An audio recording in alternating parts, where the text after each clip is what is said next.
so good to be back. What's good, everyone? My name is Orlando Sanchez. Who are you? Yeah. Who is this guy? I'm the new guy on the podcast. Jared Cowley on my right, Nate Hanson on my left, Max Barr on the ones and twos. You guys are listening to KGW's 3-on-3 Blazers. Guys, 82 games in the books. The Blazers win 53, just like we all predicted, right? And we all said 53 at the beginning of the year. We all had this. We all said Three-seed again. three-seed. Yeah. I believe we went back and looked at our predictions, Nate and I did earlier today. And Nate said, and I don't know if I can quote this exactly, but he said they would be closer to falling out of the playoffs than being close to the 3-seed. That was a quote. You know, 6 months ago that made sense. Yeah, absolutely. We weren't the only ones who were a little bit down on this team. That might have even been taken out of our solo podcast that we did when Oklahoma Jared City. was gone Yeah, following that absolutely. OKC game. But man, I'm just blown away by the fact that they were still able to get to 53 wins. This is unpredictable for me. I felt like saying 45 games could have felt like a reach at the time. Yeah. So I'm impressed. Kudos to them, and most of us haters were eating crow now. Well, and one thing, Jared and I briefly talked about this last week, is not only did they win 53 games, but C.J. McCollum missed 10 games. Yeah. Yusuf Nurkic missed the last 10 games. If you had included that, you know, You would have said, heck and no. said at the beginning of the year, this team's going to win 53 games, be the 3 seed, and their second and third best players are each going to miss 10 games, some of them overlapping. Yeah, you would have been laughed out of a room if you had said that. And it just goes to show, you know, the growth of this team, the internal development, the leadership of Terry Stotts and Damian Lillard. Yeah, the Blazers dealt with a lot of adversity this season. In addition to the injuries that you mentioned, Paul Allen also died right before the season started, and I know that had a profound effect on many of the players on the team who were close to Paul Allen. Like I said, we weren't the only ones who doubted this team. No. ESPN projected they would win. They put their over-under at 42.5, and the 8 seed in the West. They're And dumber than us. They were nicer than Las Vegas. Las Vegas said 41.5 wins and 10th place in the Western Conference out of the playoffs. Ouch. And this was basically the same team coming back this season. They're very similar as a team that won 49 games last year and was the 3 seed. I think this is an undeniable success, this regular season. Absolutely. I think we've talked about this. Yeah. That last year after they got swept in the playoffs, we all thought that the regular season, the season as a whole, was not a success because of how the playoffs went. I kind of feel like now, partly because of the injury to Yusuf Nurkic, and also because of everything else the Blazers have been through this season and how much they exceeded expectations, regardless of what happens in the playoffs, I think that you'll look at this season as a success. Yeah, for me, like I said last week, to me it is because of the injury to Yusuf Nurkic. It kind of gives you a new perspective on this team. You know, we were all so dead set when the Blazers were fully healthy on they got to get to the second round, Without a doubt, yeah. or this is not a success. And now it's a little bit sobering with the injury to Nurkic. You have to kind of reevaluate this team and where they are. And we're going to get into this, you know, with Oklahoma City. But I think most people would say they would be surprised if Portland got out of the first round. And so, therefore, you do look back on the regular season when they were at full strength, and they were certainly a better team than they were last year. Without a doubt, we are grading on a different scale now Right, with Nurkic going down. And as I think once we got over the fact that this was so gruesome and saddening, then you start looking ahead and you say to yourself, okay, what's realistic? Yeah. We were already questioning how much success they would have in the postseason At full with Nurkic. At full strength. At full strength. And now it's just a different ballgame. So it turns into kind of icing on the cake. And it was really neat to be at the Moda Center last night for that game against Sacramento. In the second quarter, I was yawning. I was just trying to stay awake. The Kings weren't keeping you awake, scoring buckets every time down the floor? I mean, yeah, scoring 87 is impressive in the first half. But I'm looking around and just trying to find something to entertain me. And all of a sudden, I'm thinking to myself, what is going on? Like, I heard MVP chants as Anthony Simons was at the free throw line. Like, that's how wild last night got. I felt like I blacked out and was somewhere else. But the Scal revenge game. Yeah, wow. So it turned into a lot of fun, and so it's a different dynamic now, but really cool experience at the Moda Center when expectations were just so low in a game that seemed to not matter, and it looked like they were content with being the 4 seed and taking on the Utah Jazz, playing just 6 guys, and 5 of those playing the majority of the game. So pleasantly surprised with how last night went. If you had to put a percentage on what percentage was Terry Stott's decision to rest all those players because of rest, and what was to secure the matchup that they maybe wanted in Utah versus OKC, where would you put that percentage? I put it at 90% rest. Yeah. I think he was focused on the rest. I think because say something did happen to Damian Lillard or CJ McCollum last night, and then you're without them in the postseason, Terry Stotts would rather have a team with Damian Lillard against any opponent than the opponent he wants with a team without Damian Lillard. Yeah. So for me, I think I had 90% just to get him. How much would that have changed had Oklahoma City lost? I don't think it would have changed at all. I think they had disagree. I think they had the game plan going in to last night that they were going to rest guys if they could. I think they wanted to last year. It's valid. Yeah. Rest is a good thing. Yeah. But when I saw the lineup change from when Damian Lillard was suddenly available again to active, I'm like, oh. He wasn't going to see the court, so you didn't have to wear a suit, man. Come on. We can all respect that. It's not comfortable wearing those things. It's fair. That's also I think it was clear that there was one, better matchup in those three than the other. And if the Spurs had won and the Thunder had lost, I think the Blazers would have really played to get that 3 seed last night, and you probably would have seen. I still think they might have held out guys like C.J. McCollum and Mo Harkless because it was a back-to-back, but I think you would have seen a more concerted effort, probably Dame and some of their other regulars, trying to get that 3 seed in a matchup with the Spurs. All right.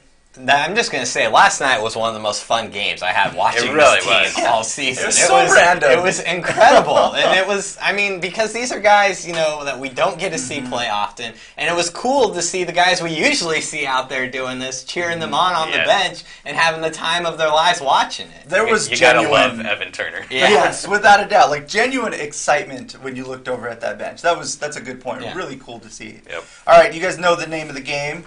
3-on-3 Blazers. There's 3 of us. There's 3 questions, so there's 3 answers. Check it out on KGW.com. Number 1, it is time to talk playoffs. If the playoffs! If the Blazers are going to win their first-round playoff series this season, what needs to happen? Well, I'll take the lead on this, and to me, it's pretty obvious what needs to happen. It's what didn't happen last season against the Pelicans. They need to get consistent outside shooting from their role players.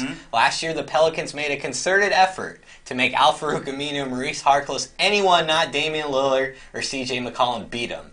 And no one stepped up to fill that void. And this year, they need Al-Farouq Aminu, Maurice Harkless, Seth Curry, Rodney Hood. They need those guys to shoot at their best in this series to have a chance, especially without a shorthanded Yusuf Nurkic. And so for me, it's not even close what needs to happen. And what's troubling a little bit is if you look at the matchups this year, Seth Curry, Maurice Harkless, Al-Farouq Aminu have all shot worse from 3 against Oklahoma City than their season averages. So that's concerning going into this series, but that needs to turn around for the Blazers to have a chance. Yeah, that's a good point.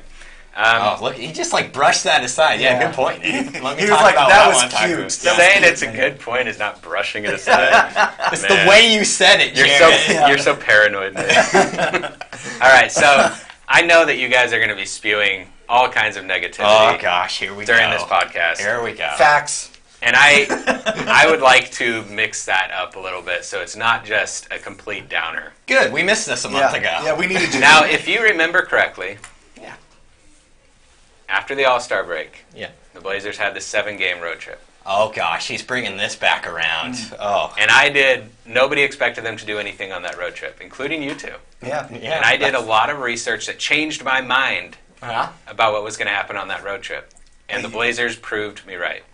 Yes, they did. You called it. Yesterday, Nate, I told you that I was looking for any kind of analytics, any kind of data that would give me some optimism about the Blazers in the playoffs, and that I was finding nothing. Yes, you did tell me that 24 hours ago, which is why I'm shocked how this. Yes, which is why I'm shocked where this is going. I was researching the Utah Jazz, who I still think would have been a terrible matchup for the Blazers. Yeah. When I started researching the Oklahoma City Thunder today, my confidence in the Blazers did not change. But my lack of confidence in the Thunder grew considerably. Oh, Jared, don't do this. So I'm going to talk about the Thunder today more than the Blazers, because I think that for the Blazers to beat the Thunder, The Thunder have to beat themselves. Yes, I think I would agree with that. On a grand scale, looking at if both of these teams are healthy, I think the Thunder are probably more talented than the Blazers. And I think if they're both healthy and Yusuf Nurkic is not healthy, then I think that they're much more talented than the Blazers. Yeah. However, right now, you need to trust that the Thunder are going to play as poorly in the playoffs as they have since January. Okay. The Thunder have not been a good team for several months now. Okay. They haven't been at full strength. We talk about Yusuf Nurkic's injury, and it's a devastating injury, and he's not playing at all. But two of the most important players, and you could make the argument that they are the two most important players for the Thunder, are both banged up and have been for most of the second half of the season, and it has impacted the Thunder considerably. And you know who they are. They're Paul George and Steven Adams. Yeah. Paul George is dealing with his shoulder that he injured in late February. The Thunder have been very quiet about any details about this injury, but one report said that he suffered a minor tear in his rotator cuff. And he's been playing. He missed 3 games, and then he's been playing through pain since. Yeah. And when he's been playing through that injury, he hasn't been the same. Even worse news for the Thunder and for Paul George, he didn't sit out last night's game for rest. He sat out because he re-aggravated that shoulder injury in the game, the second to last game of the season against the Rockets. So he sat out last night because he hurt his shoulder again. If you look at his pre-injury stats, he averaged 29 points, was shooting 45% from the field and 40% from 3. He was probably the number 1 MVP candidate at the time that when he got hurt. Since then, he's still scoring. He's still scoring about 26 points a game, which is down. But his field goal percentage has fallen below 40%, and his three-point percentage has fallen by about 6 points. He's just not the same player right now. He hasn't been as good. Steven Adams, he got hurt in late January. He hurt his ankle. Yeah. And then last night, he left the game with a shoulder injury. He did come back, and he played about 4 minutes, but they were ineffective minutes, and he didn't look right. Since his injury in January, before the injury, he averaged 15 points and 10 rebounds, 61% from the field, 56% from the free throw line, and a plus-minus of 6.7. Since he got hurt and hurt his ankle, 11 points, 8 rebounds, 56% from the field, and 37% from the free throw line. His defensive rating has plummeted, and his plus-minus is now 2.2. He has not been the same player. If you look at the cumulative effect this has had on the Thunder, in November and December, they were the 15th ranked team in offense. They're a mediocre offensive team this season. And they were the number 1 defensive team in the NBA. They were giving up 101 points per 100 possessions, which is elite. But in January, February, and March, since the injuries happened, they're still about the same in offense, 17th in the NBA, but they're now 15th in defense and giving up 10 points more per 100 possessions than they were when they were healthy. So for me, if the Blazers are going to win, the Blazers are going to have to do all the things that you talked about. But the Thunder are going to have to continue to play this level of basketball they've been playing for the past few months, and not what we saw from them in the beginning of the season. I mean, those are all valid concerns, but they have played once since the injuries you discussed, and the Blazers had Yusuf Nurkic, and they had Damian Lillard score 51 points at home in Moda Center, and the Thunder still walked out of there with a win. And I think that's kind of where Orlando and I are coming from, and we just can't get over especially that most recent win here at Moda Center, because that was arguably the most important regular season game, most hyped regular season game It really for the was. Blazers all season. Felt as close to a playoff game as you could get at the Moda Center. And they came up short. Not the Blazers' best players, but the role players I talked about came up short. And so, at least for me, that's still where my concern is and what needs to happen most. But those are interesting stats that could potentially show if this series is closer than a lot of people think. That's probably the reason why, right? And I think both points can be valid. Yeah. I agree with what you said. Yeah. I mean, I think if the role players don't step up for the Blazers, they don't probably have a chance. Yeah. But I also think that we shouldn't just, if we're going to be concerned about the Blazers and their injury issues, we probably also need to look at the Thunder realistically and what they're going through right now. Yeah. The Thunder are a bit of a mess right now. They did finish 7-3 against a tough schedule to close the season. I'd like to go back and look and see how many of those teams were playing their full complement of players. Okay. If I'm not mistaken, the final meeting heading into it between them, Oklahoma City wasn't playing very well. No, and they didn't play well after that for an extended period of time. And Portland seems to be their get-right opponent. Yeah. Where, like, the swag comes back, confidence, they're feeling good about themselves. And that's just the way I view this matchup this season. It's like walking into a building and knowing, like, this is my house. Yeah. And that's what makes Game 1 so important for the Blazers. Gosh. And, like, let's say that Paul George isn't right. I'm way more intrigued to see how competitive this game will be. Because if Paul George I is think you stroking, can say Paul George is not right. He hasn't been right for months. Mm-hmm. Yes. To Jared's point, Paul George has been a different kind of player since this injury, and I know because he was on my fantasy team. I was paying a lot of attention. I still got to the championship, but That's because he's an MVP.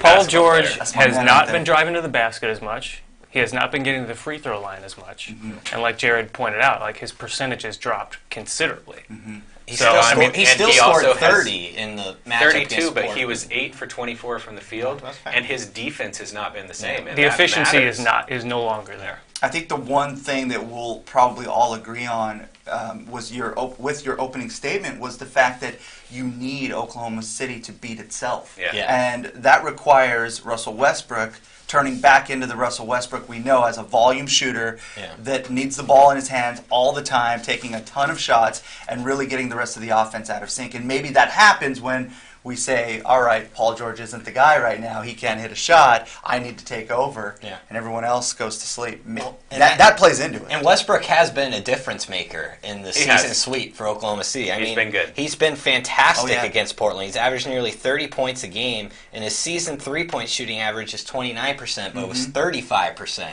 against Portland. So and in the second half, that's been about what he's shot from three.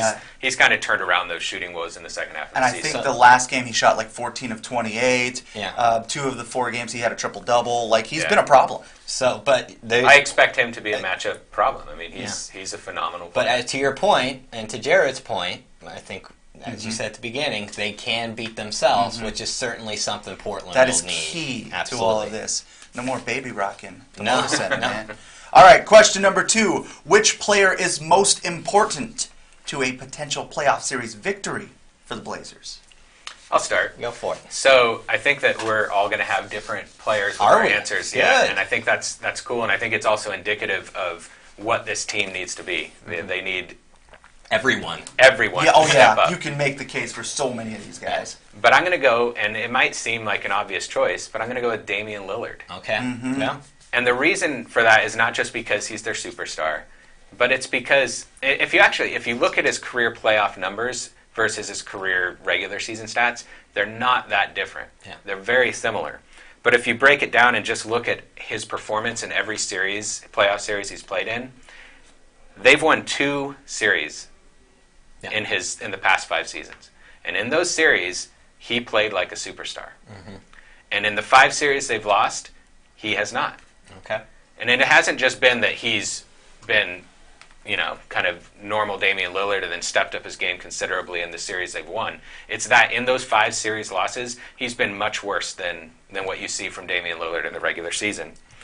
If you look at the 2 series wins, he averaged 24 points, 6 assists, 5 rebounds, 3 turnovers, and he shot 42% from the field and 40% from 3. So again, that 3 number is big. Yes, the 40% from 3 is important, and you'll see that's the biggest difference. Yeah. It's not like he's just blowing the door off of everything. It's just he's being Damian Lillard. Yeah. He's playing like you see Lillard play in the regular season. But in the 5 series losses, he's averaged 24 points, so it's about the same points, about 1 assist less, about 1 rebound less, about a turnover more per game, so he's turning the ball over more.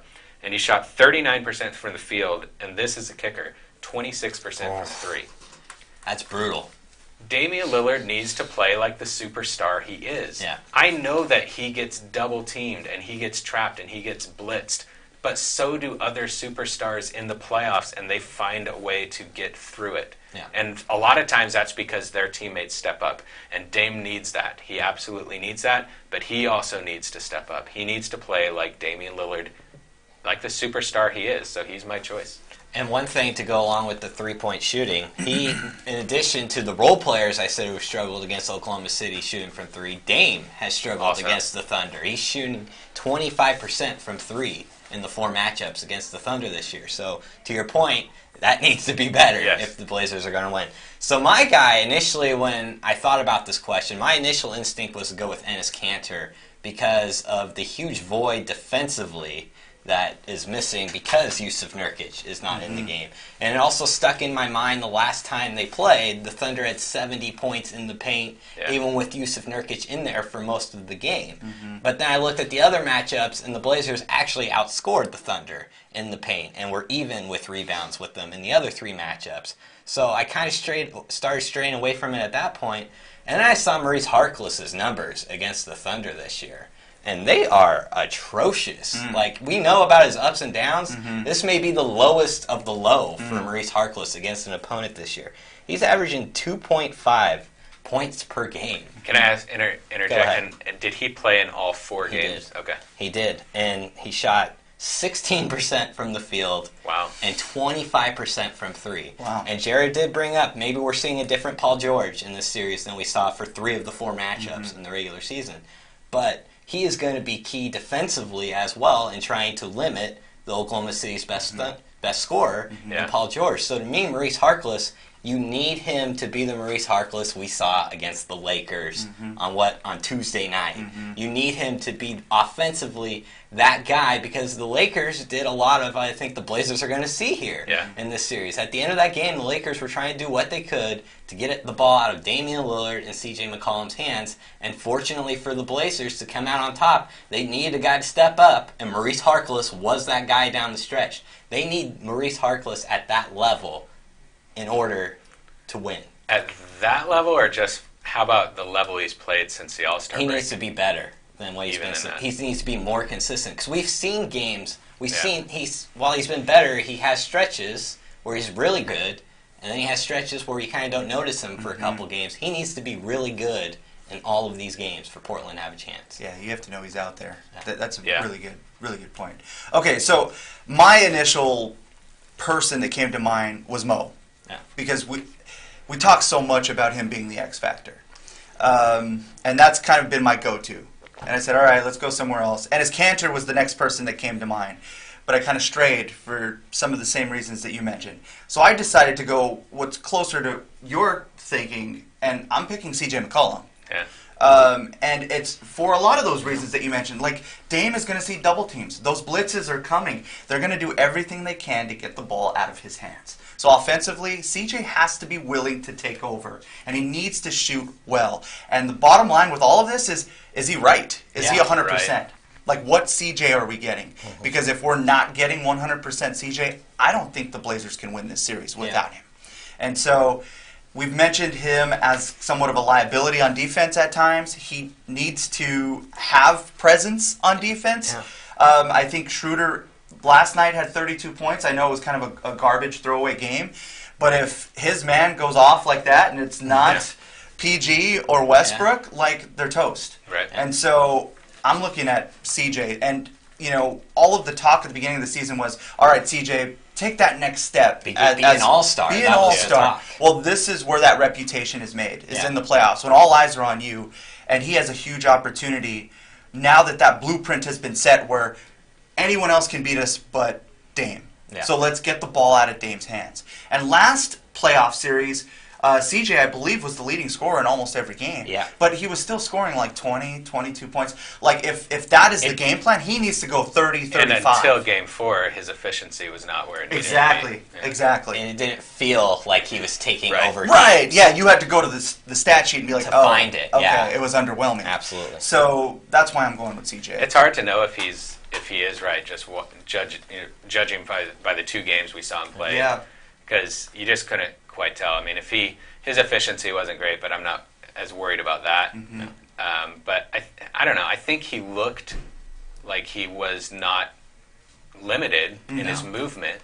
I thought I still don't. Yeah, but rusty. One thing I took away from was the first game against Denver. He scored like 9 points in the first quarter and then struggled to score after that. Yeah. Right. But against the Lakers, he made a key shot in the fourth quarter and was contributing in the second half. And so for me, that was a good sign that at least I saw progress from Game 1 to Game 2 in his return, and hopefully that will bode well for the Blazers come to play. I saw him warming up pregame, and there was nothing that would indicate, it's nagging. He was going through everything the way you would see him go through a pregame routine. He was taking a ton of shots, moving around the court. Like, nothing like that stood out to me where I was like, whoa, you know, there should be pause here. So that's another reason to feel good about CJ. Yeah. Here we go. You know what time is? It's the time to make the pick. I've been thinking about this with Jared. I really want to know where he's going with prediction time. I don't think I'm going to just jump in here because question 3 is who wins and by how many games the series goes. And I'm going to say I don't think Jared has tricked himself into picking the Blazers to win the series. I think he's made him think it can be more competitive than he initially thought. But go ahead, Jared. Take it away. You want me to go first? Yeah, come on, man. Bring it. All right, so like I said, the more I have researched this series, this matchup, I know that you guys are really, really hung up on the 4 regular season games. Yeah. And those matter, but they're not everything. No. Everything, you got to go look at the whole big picture, and that's what I've been doing. You better be picking the Blazers with this lead. So the more confident I am that it will be a competitive series. Here comes the backtracking. Yeah, when you think about injuries to key players, you can check that off for both teams. Yeah. The Blazers are missing Yusuf Nurkic, and we don't know what McCollum is going to be. And the Thunder, although they have Paul George and Steven Adams playing, there's no guarantee that they'll be 100% or even anything close to it. The Blazers are one of the best offensive teams in the NBA. They ended up finishing 3rd in offensive rating, and they're a mediocre defensive team. Most of the time for the playoffs, that is not a good barometer for playoff success. Defense matters. Yes. But the Thunder, since their injuries, have proven to be a mediocre team on offense and defense. That's worse. At least the Blazers are good on offense. Okay? In the playoffs, most of the time teams slow it down. And the teams that can excel in the half court are the teams that succeed. The Blazers have shown, at least during the regular season, and I know last year's playoff performance did not show this, but at least during the regular season, they're a very good half-court offense, and the Thunder are a transition-heavy offense that does not play well in the half-court. Yeah. If you look at pick-and-roll ball handler, pick-and-roll is very important in the half-court. The Blazers are one of the best pick-and-roll teams in the NBA. They rank 2nd in pick-and-roll with the ball handler and 7th with the roll man. The Thunder are one of the worst pick-and-roll teams in the NBA. They rank 20th with the ball handler and 29th with the roll man. And that is so important because the Blazers' biggest liability overall is Enes Kanter on defense in the pick and roll. Yeah. And that's why if this was the Jazz and a 4-5, I would have absolutely picked the Jazz to win in 5 or 6 games because they're one of the best pick and roll teams in the NBA, and they were just going to destroy the Blazers in that. Yeah. But the Thunder are not a good pick and roll team. If you look at other half-court offensive sets, in isolation, the Blazers rank 10th. OKC ranks 21st. In post-ups, the Blazers are 11th. OKC is 18th. This is not a good half-court team. Oh, man. Are you doing it, Jared? Transition, which is what they excel at. There's a lot going on. There's a lot of build-up here. Usually dries up in the playoffs. Listen, I am not that confident in the Blazers, but I think I'm more confident in the Blazers than I am in the Thunder. This is going to be a competitive series. Oh, come on. We just talked. You got me squirming in my seat. We're having a really special postseason KGW edition. Yes. Where we talk about the playoffs. And we just got done talking about whether home court matters. It does. And we all said home court matters, especially in a matchup like this. Blazers in 7. Oh, Jared! I didn't think he had it in him. Bombshell! I didn't think he had it in him. Oh! I went back and forth on that between Thunder and 6 and Blazers in 7 about 5 times. And I finally decided, let's have a little optimism. Why not? What's it going to hurt me? I think that needs to be the title of the podcast, Blazers in 7. This is intense. In 7. This is intense right now. Yeah, well, I'm glad you won the season predictions because that's not going to go your way right there. I did win the season You predictions. did. See, I even gave you the props for that. Thank you. I was the one who mentioned that. So, yeah, I can't get over the matchups this year in the regular season. I would be shocked, and I'm not saying shocked. I'm not overusing that. Like, I would be legitimately stunned if the Blazers win this series against Oklahoma City. I could see it potentially being more competitive than I see it being. Yeah. But I would be shocked if the Blazers won in 7. I have the Thunder winning in 5. I think Portland will win one of the first 2 games here at Moda, whether it's game 1 or game 2, but I think the Thunder will take care of business at home and up 3-1. I think they'll sense that they can clinch the series and take care of business against game 5. Without Yusuf Nurkic, Orlando and I have talked about this at length. We talked about it after they lost to Oklahoma City. Orlando used the word nail in the coffin was the phrase he used last time the Blazers lost to the Thunder. Without Yusuf Nurkic, we wouldn't have picked the Blazers to beat the Thunder in the postseason following that game with him. And without him, that task is even more monumental and more challenging. And I just think the Blazers, they are shorthanded. And you can argue the Thunder, maybe Paul George and Steven Adams are limited, but they're still playing. Yeah. The Blazers don't have Yusuf Nurkic, who's been their second most valuable player, playing. And even when they had him playing, they couldn't beat the Thunder this year. So for me, I have the Thunder winning in 5, and we'll see. One thing I am hyped for this series. Yes. Of all the opponents the Blazers could have gotten from last night's results, this is the one that has me the most excited to watch this series. Because it's been feisty, and there have been moments that have been testy, and I can't wait to see this. And I do think the games will be competitive. I don't see a ton of blowouts coming. But I just think the Thunder have too much, and will beat the Blazers in 5. I'll try not to overlap with everything he just said, but after Game 4 of the regular season, that was it for me. I'm like, if they're matched up together, done. Yeah, it's over. And it was because we saw how much they put into that game. Yeah, they did. They maxed out, and we saw playoff Blazers. Yeah, we and did. It wasn't good enough to beat Oklahoma City. What was it? They got 89 points from their big 3 Yeah, and 32 they from showed the rest out. of the team. Dame's 51. Yeah, And most games, that's enough to win. absolutely. And it wasn't. And so 4-0 on the regular season. I feel like I'm being generous with my prediction here because How many games you got I'm going OKC in 6. 6. Okay. Because I do believe that every game is going to be competitive. I don't think you're going to get blowouts in this series.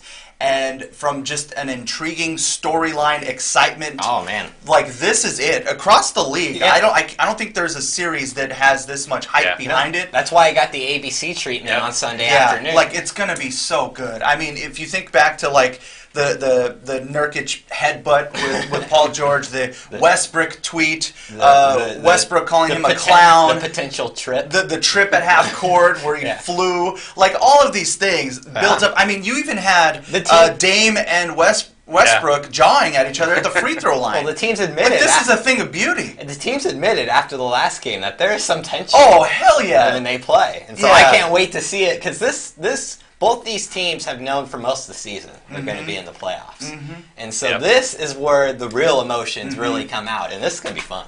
The Blazers players have gone out of their way to say that they wanted OKC in the playoffs. They didn't say that about any other team.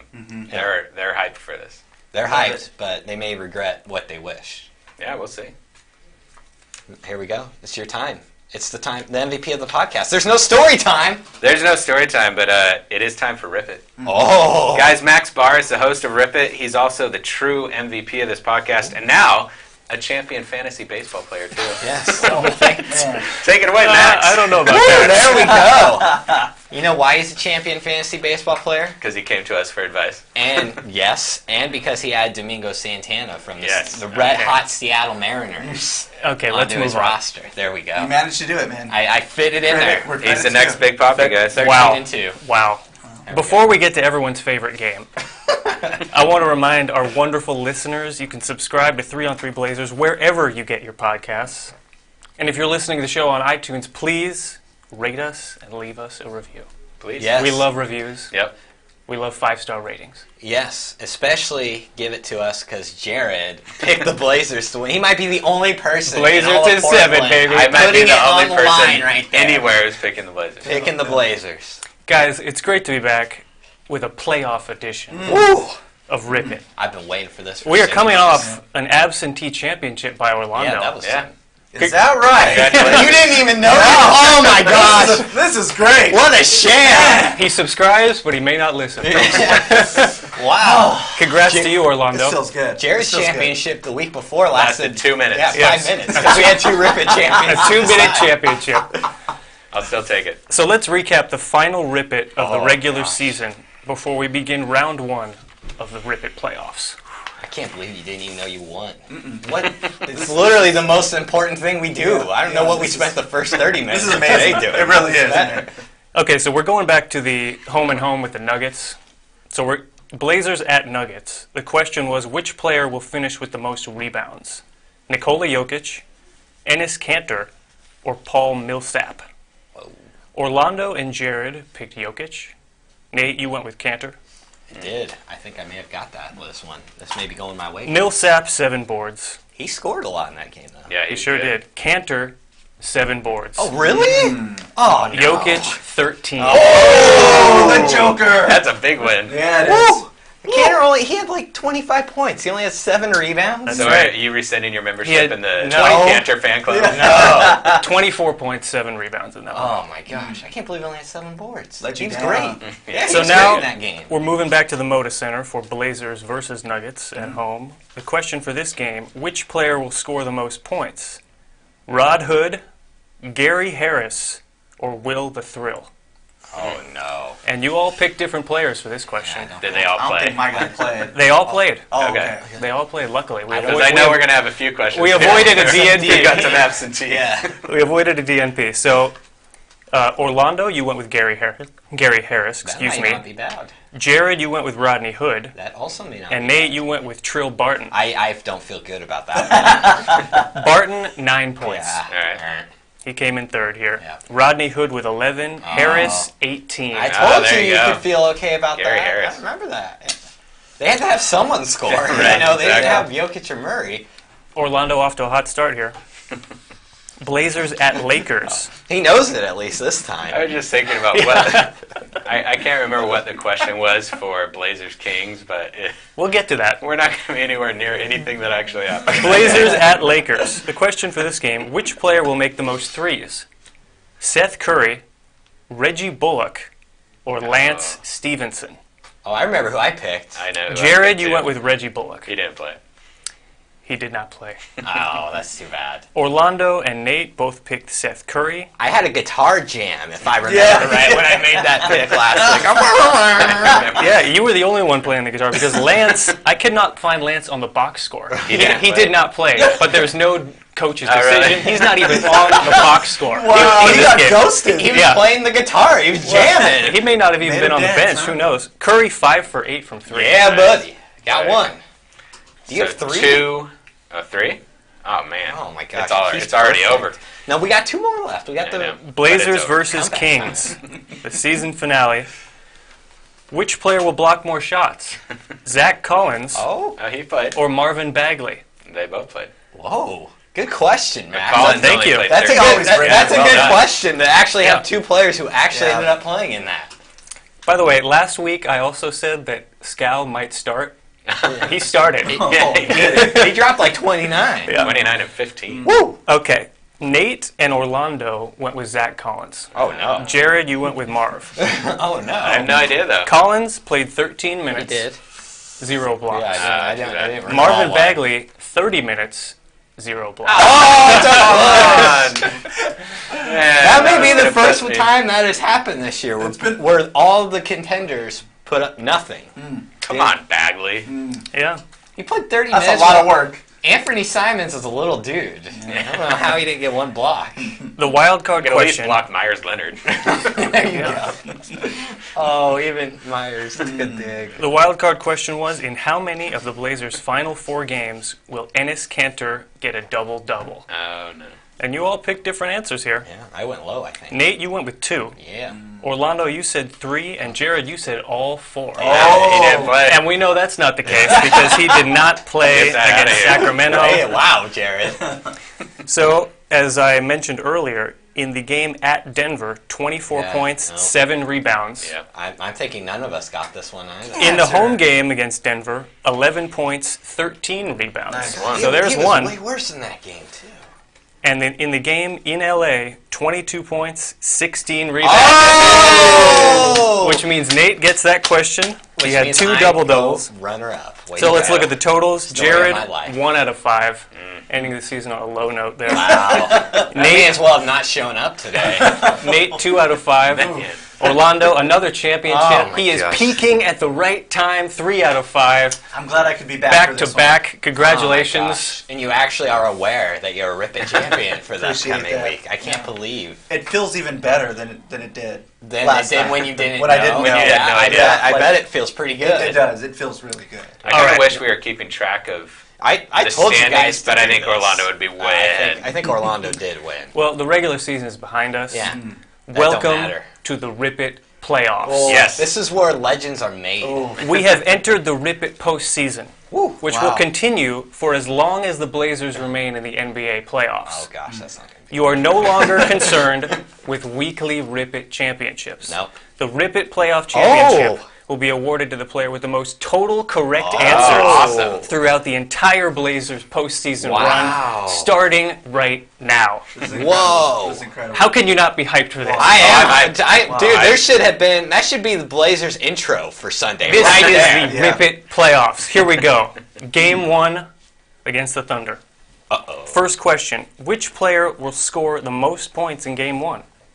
Is it Thunder center Steven Adams, Enes Kanter, or Thunder guard Dennis Schroeder? Most points. What do you think, Orlando? Let's go Cantor. All right, Nate. Schroeder's gonna shred them. And Jared? I'll go with Schroeder as well. What? You picked the Blazers? So, someone's got to score for the Thunder. Oh my gosh. He's counting on Paul George. He's in gonna that be point. picking Thunder players throughout all of this. Next question. He's here to win the championship. He is. He's focused on the title. Yeah. This is an over-under. Total three-pointers made by Paul George in Game 1. Oh. And I'm putting it at 3.5. So are you going over or under 3.5 threes for Paul George? Nate? Over. Jared? Under. You better have gone. I would have freaked out. I was actually Over on thinking that. about his three-point percentage in the second half of the season and how many threes he takes per game. Wow. Orlando, what do you think? Screw the numbers. I'm going over. You're not gonna. You can't do a push on that one. You couldn't do 3.5 threes. No. All right, we're moving on to Game 2. And both of these questions are kind of throwback questions, a couple of my favorite questions from the season that I'm bringing back. Ooh, Nice. I'm intrigued. Whoa. So here we go. I hope I did well in them previously. You may have. First question, which total will be greater? Points scored by Seth Curry in Game 2 or rebounds by Russell Westbrook in Game 2? I think I did do this one well on this one last. You did. Yeah, I this did may have choose won me a Westbrook. Rip It championship. Yeah, this question. I don't know about May have that. been a champion. Okay, so Nate's just imagining Points Rip the scored by championship he Curry. never won. points scored by Curry versus rebounds by Westbrook in Game 2. Jared, what do you think? Curry. Orlando? I'm also going Curry. Nate? Well, I was going to go Curry. Now I'm going to go Westbrook, man. You guys All right. can't believe what you Got to guys. stick with what you're thinking. I'm going to be different. You're going man. for the win. Yeah, I am. I'm focused on the prize. Fourth question. Which player will finish with the most combined steals and blocks in Game 2? Is it Paul George, Maurice Harkless, or Russell Westbrook? Most combined steals and blocks in Game 2. Now, Paul George and Russell Westbrook, both for the season, average about 2.5 combined steals and blocks. I looked at Harkless's numbers in March and April, and it was about the same, 2.5. Just to give you a little background there. So what do you guys think? Jared, we'll start with you. Harkless. Okay. Good. Orlando? Westbrook. All right, Nate? Yeah, Westbrook apparently is going to get all the rebounds, steals, and blocks. So yeah, Westbrook. Counting on a big Game 2 from Westbrook. He Okay. may not score, but he'll get to everything else. Wild card question for this week. So in the 4 regular season games against the Thunder, Lillard averaged 7.8 assists per game. So this is another over-under. Total assists combined for games 1 and 2 for Lillard. 15. Over or under 15 assists for Lillard in the 2 games. What do you think, Nate? Man, that's going to require other guys making shots, too. That's the difficult part of this answer. Gosh. That's so good, Max. Yeah. Man. This is the Rip It playoffs. Yeah. I'm going to go... Gotta bring it. I'm going to go over. Over 15, okay. Orlando, what do you think? I'm also going over. Jared? Under. Woo! But Blazers in 7. Blazers in 7, guys. Dame is my key, man. Dame's going to be He's gotta scoring step up. 50 a night. Yeah. So that wraps up this week of Rip It. Now that the playoffs are here, Jared, tell us about the schedule for the podcast coming up. So what we're going to try and do, Orlando and I will try to do mini podcasts definitely after Game 1, and then we'll regroup after Game 1 and see what we're going to do after Game 2. But we'd like to, last year I felt like we had our podcast before the series started, and then unfortunately, because of the way the Blazers played, by the time the week came around and we were doing a podcast again, the series was pretty much memoriam. over. Yeah, right. So we're going to try and bring some mini podcasts to you, so please subscribe, because if you subscribe, those will show up for you automatically. You don't have to go search for them. And Orlando and I will both be at all the home games and bringing you coverage on Twitter and kgw.com. So please tune in. We're going to bring you as much coverage as we can. Awesome. Basketball is so much fun here in Portland. Yep. And Game 1 is going to be really fun. Yeah. So I can only imagine what it's going to be like post-game. I think we'll be a little charged up for that. Speaking of Twitter, where can people find you guys on Twitter? Jared? Jared, lead us off here. Here we go. Get it right. So I think if you go to AOL. And this is for dial-up, right? Yes, absolutely. I would make the sound, but nice job. All right, you can find me on Twitter at Jared Cowley. Orlando? At Orlando KGW. Nate, what about you? At nhands_KGW. All right. That's it. Let's bring it home, guys. You guys are going to be working. I'm going to be sitting on a couch somewhere, maybe up in the 300s. I haven't decided. See how cheap tickets get on that secondhand market here. Yeah, I think one of our colleagues got some 300 levels for about $80. Yeah, I'm not paying that much. But, you know, couch is a nice little place. Yeah, There's a lot going on Sunday in sports world, man. Yep. Then you got to tune into Sports Sunday right here on KGW. Absolutely. All right, that does it for us this time. Thanks for joining us. We will see you next time.